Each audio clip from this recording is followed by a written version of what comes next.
दोस्तों हमारे नए नए वीडियो गीत देखने के लिए हमारे YouTube चैनल को सब्सक्राइब करें और new up to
mobile number 74 89 40 88 61।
Contact number 9575621297।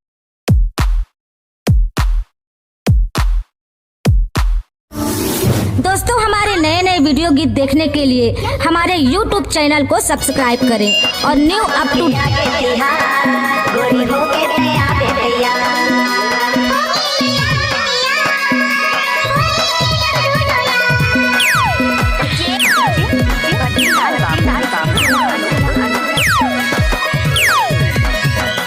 डालते हो